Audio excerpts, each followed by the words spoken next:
तो दोस्तों आज की इस वीडियो में हम लोग क्लास 10th साइंस यानी विज्ञान का VVI ऑब्जेक्टिव दोस्तों देखने वाले हैं। ठीक है, तो आप लोगों को वीडियो में एंड तक बना रहना है एंड आप लोगों को जिसका भी आंसर पता हो आप लोगों को उसका आंसर कमेंट बॉक्स में कमेंट करके बताना है कि आप लोगों का कितना ऑब्जेक्टिव सही हुआ है। ठीक है, तो चलिए आज की इस वीडियो का स्टार्ट करते हैं। और देखिए आपका सबसे पहला नंबर ऑब्जेक्टिव है कि प्रकाश तरंग का उदाहरण है। प्रकाश किस तरंग का उदाहरण है? ऑप्शन ए है ध्वनि तरंग, बी है विद्युत चुंबकीय तरंग, सी है पराबैंगनी तरंग और डी है इनमें से कोई नहीं। तो एक का जो राइट आंसर हो जाएगा दोस्तों ऑप्शन नंबर बी हो जाएगा विद्युत चुंबकीय तरंग। इसका एक का बी राइट आंसर हो जाएगा। इस पर से देखिए दूसरा नंबर आपका ऑब्जेक्टिव है कि एक उत्तल लेंस की फोकस दूरी क्या है? कि एक उत्तल लेंस की फोकस दूरी 20 सेमी है तो इसकी क्षमता क्या होगी? ऑप्शन ए है 2 डायोप्टर, बी है -2 डायोप्टर, सी है 5 डायोप्टर और डी है इनमें से कोई नहीं। तो 2 का right answer option number C यानी कि 5 डायोप्टर इसका राइट आंसर 2 का सी हो जाएगा। इस पर से देखिए तीसरा नंबर है कि किलोवाट घंटा बराबर है। किलोवाट घंटा कितने यूनिट के बराबर है? ऑप्शन ए है 1 यूनिट, बी है 1000 यूनिट, सी है 10,000 यूनिट और डी है आपका इनमें से कोई नहीं। तो 3 का जो राइट आंसर हो जाएगा दोस्तों 1 यूनिट, इसका right answer option number A हो जाएगा। इस पर से देखिए चौथा नंबर ऑब्जेक्टिव है कि धारा मापने में किसका उपयोग होता है? विद्युत धारा, समझिए ना, विद्युत धारा जो हम मापते हैं तो किसके सहायता से विद्युत धारा मापते हैं?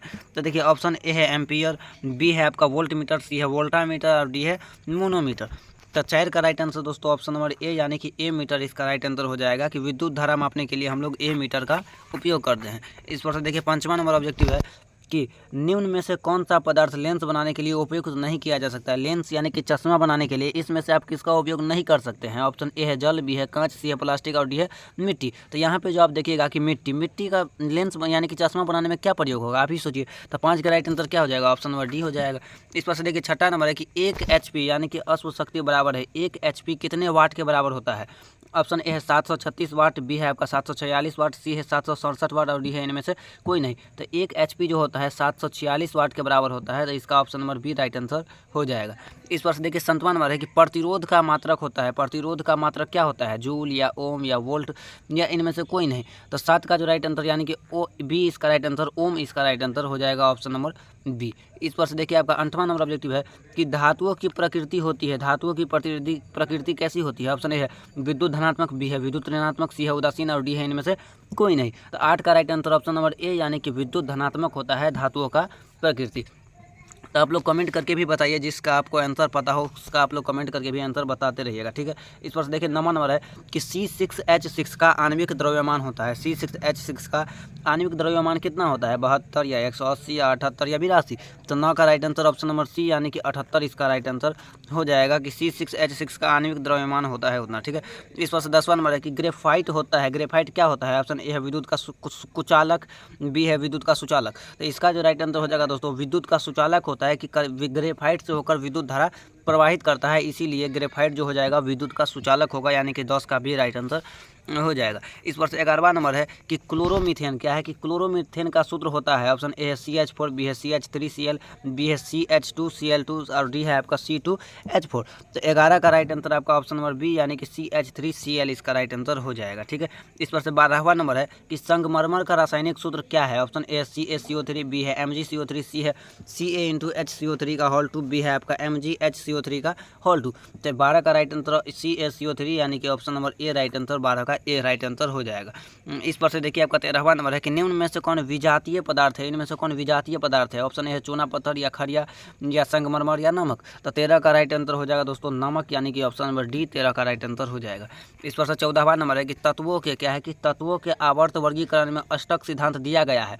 ऑप्शन ए है डॉबेराइन द्वारा, बी है न्यूलैंड्स द्वारा, सी है मेंडलीव द्वारा और डी है इनमें से कोई नहीं। तो 14 का राइट आंसर हो जाएगा न्यूलैंड द्वारा यानी कि option number B right answer 14 का हो जाएगा। इस पर से 15वां नंबर है कि क्लोरोफिल वर्णक का रंग है। क्लोरोफिल वर्णक का रंग कैसा होता है? हरा या नीला या लाल या सफ़ेद।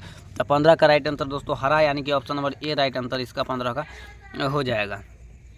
16वां नंबर है कि समजात अंगों का उदाहरण है। ऑप्शन ए है हमारा हाथ और कुत्ते के अग्रपाद, बी है आपका हमारे दांत और हाथी का दांत, सी है आलू और घास के ऊपरी मुस्तारी। तो 16 का जो राइट आंसर हो जाएगा दोस्तों ऑप्शन नंबर ए यानी कि हमारा हाथ और कुत्ते का अग्रपाद, इसका राइट आंसर 16 का ए हो जाएगा।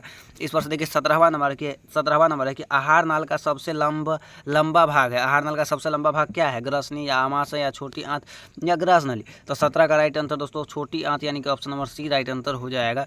नाम से ही छोटा है लेकिन यह सबसे बड़ा होता है। इस पर से देखिए 18वां नंबर है कि एकलिंगी पुष्प का उदाहरण है। एकलिंगी पुष्प का उदाहरण क्या है? पपीता या सरसों या अड़हुल या इनमें से कोई नहीं। तो 18 का राइट आंसर पपीता यानी कि option number A right answer इसका दोस्तों हो जाएगा। इस पर से देखिए 19वां नंबर है कि घटक का उदाहरण है। घटक का उदाहरण इनमें से कौन है? कवक या बाघ या बकरी या हरे पौधे। तो 19 का right answer option number A यानी कि कवक इसका राइट आंसर हो जाएगा कि अपघटक का उदाहरण कवक है।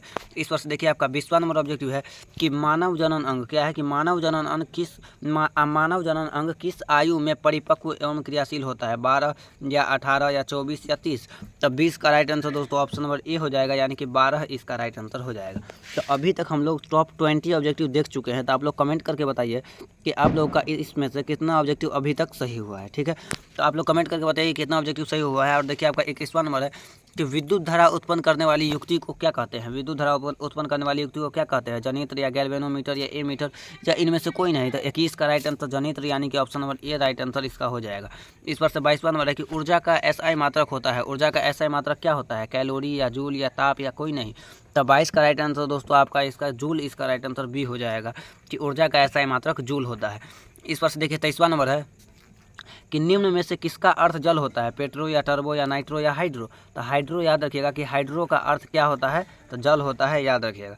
इस पर से देखिए 24वां नंबर है कि निर्वात में प्रकाश की चल क्या होती है? ऑप्शन ए है 3 × 10 के पावर 8 मीटर प्रति सेकंड, बी है 3 × 10 के पावर 8 सेंटीमीटर प्रति सेकंड, सी है आपका 3 × 10 के पावर 8 किलोमीटर प्रति सेकंड और डी है नॉन ऑफ दीज यानी कि इनमें से कोई नहीं। तो 24 का जो राइट आंसर हो जाएगा दोस्तों ऑप्शन नंबर ए यानी कि 3 × 10 के पावर 8 मीटर प्रति सेकंड इसका राइट आंसर हो जाएगा। तो याद रखिएगा। इस पर से 25वां नंबर है कि लेंस में मुख्य फोकस की संख्या कितनी होती है? लेंस में मुख्य फोकस का संख्या कितना होता है? 2 या 1 या 3 या कोई नहीं। तो 25 का right answer option number A यानी कि 2 इसका 25 का राइट आंसर हो जाएगा।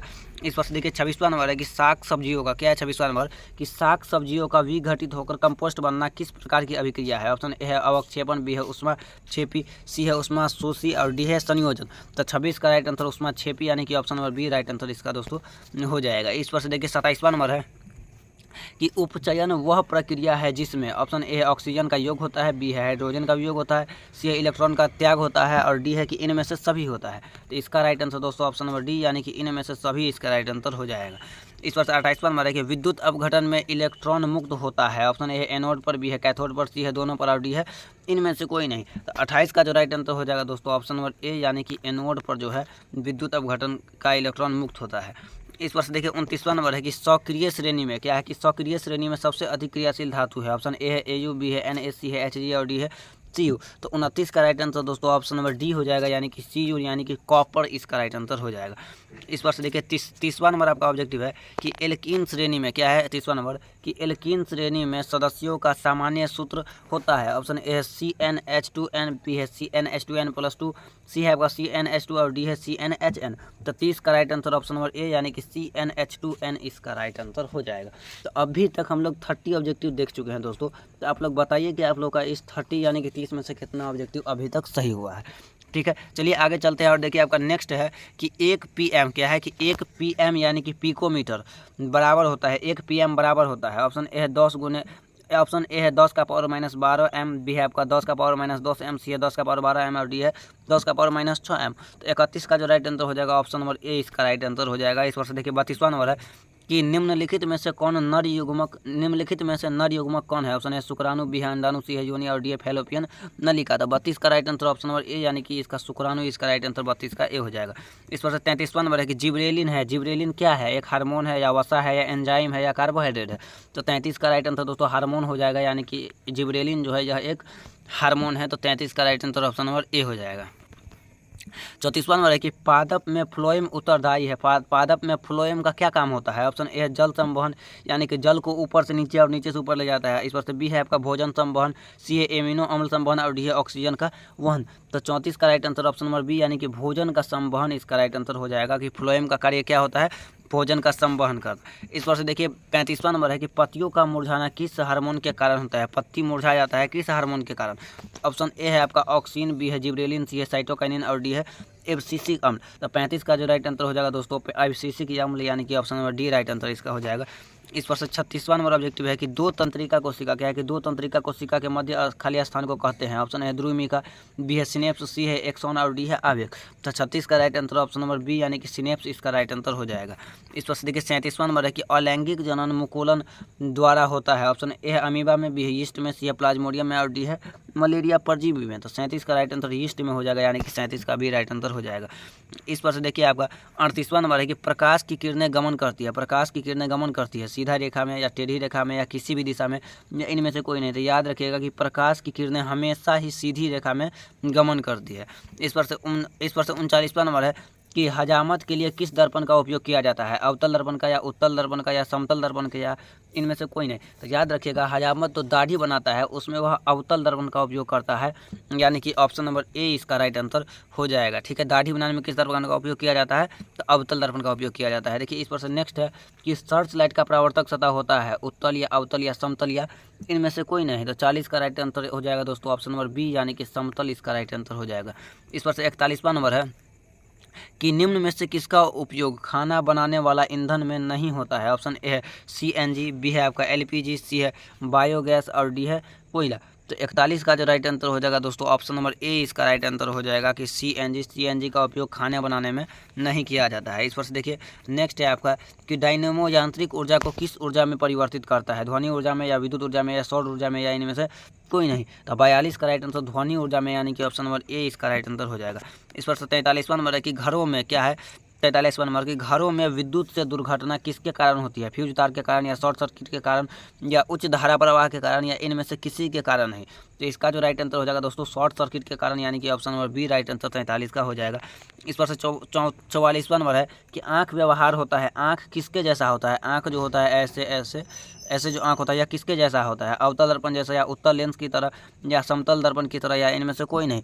तो 44 का जो राइट आंसर हो जाएगा दोस्तों ऑप्शन नंबर बी, यानी कि उत्तल लेंस की तरह। तो ऐसा जो आप देखिएगा ना, ऐसा उत्तल लेंस ही होता है। तो आँख भी इसी तरह का रहता है, तो वो किसके जैसा हो जाएगा, उत्तल लेंस की तरह। और ऐसे देखिए आप वैसे जो अवतल को देखिएगा तो अवतल इस टाइप का होता है, तो इस टाइप का आँख नहीं ना होता है। आँख किस टाइप का होता है, इस टाइप का होता है, उत्तल लेंस की तरह। इसका राइट आंसर 44 का हो जाएगा। इस पर से नेक्स्ट है कि खड़िया का रासायनिक सूत्र क्या है। खड़िया का रासायनिक सूत्र क्या होता है, MgCO3 या CaO या CaCO3 या CaHCO3 का होल 2। तो 45 का राइट आंसर CaCO3 इसका 45 का सी राइट आंसर हो जाएगा। इस पर से 46वां नंबर है कि COOH, देखिए क्या है कि COOH अभिक्रियाशील मूलक को क्या कहते हैं, एल्डिहाइड या अम्ल या कीटोन या ईथर। तो 46 का राइट आंसर दोस्तों अम्ल हो जाएगा, यानी कि 46 का बी राइट आंसर हो जाएगा। इस पर से देखिए 47वां नंबर है कि किसी भी अम्लीय विलयन का pH मान बहुत ऑप्शन ए है 7 के बराबर होता है, बी है 7 से अधिक होता है, सी है 7 से कम होता है या डी इनमें से कोई नहीं। तो 47 का जो राइट आंसर हो जाएगा अम्लीय विलयन का जो होता है वो 7 से कम होता है। याद रखिएगा अगर आपसे पूछे कि 7 के बराबर किसका होता है तो वह उदासीन को होता है। किसका होता है, उदासीन को होता है। और अगर रहे कि 7 से अधिक तो वह क्षारीय का होगा। किसका होगा, क्षारीय का 7 से अधिक होता है, 7 के बराबर उदासीन का होता है और 7 से कम अम्लीय का होता है। याद रखिएगा, ठीक है। चलिए अब नेक्स्ट क्वेश्चन देखते हैं। और देखिए 48वां नंबर है कि पारे का अयस्क है। ऑप्शन ए है बॉक्साइट, बी है हेमाटाइट, सी है मैग्नेटाइट और डी है सिनेबार। तो 48 का जो राइट आंसर हो जाएगा दोस्तों सिनेबार, इसका राइट आंसर डी हो जाएगा। इस पर से देखिए 49वां नंबर है कि एक अनुसूत्र क्या है कि एक अनुसूत्र परंतु विभिन्न संरचना सूत्र वाले यौगिक कहलाते हैं, बहुलक या अपरूप या समावयवी या इनमें से कोई नहीं। तो 49 का राइट आंसर समावयवी, यानी कि option number C right answer हो जाएगा। और देखिए आज का आखिरी नंबर सवाल है और लास्ट नंबर है कि निम्नलिखित में कौन प्रबल अम्ल है। ऑप्शन है H2SO4, बी है HCl, सी है HNO3 और डी है सभी। तो 50 का जो राइट आंसर हो जाएगा दोस्तों ऑप्शन नंबर डी, यानी कि इनमें से सभी इसका राइट आंसर हो जाएगा। तो आज की इस वीडियो में हम लोग क्लास 10th साइंस का टॉप 50 ऑब्जेक्टिव क्वेश्चन देखे हैं दोस्तों। तो आप लोग कमेंट करके बताइए कि आप लोगों का यह 50 VVI ऑब्जेक्टिव में से कितना ऑब्जेक्टिव सही हुआ है, तो कमेंट करके आप लोग बताइए, ठीक है। और अगर वीडियो अच्छा लगा है तो वीडियो को लाइक और चैनल को सब्सक्राइब अवश्य ही कर लीजिएगा, ठीक है। तो चलिए मिलते हैं फिर से किसी और नेक्स्ट वीडियो में, तब तक के लिए जय हिंद, जय भारत, जय बिहार।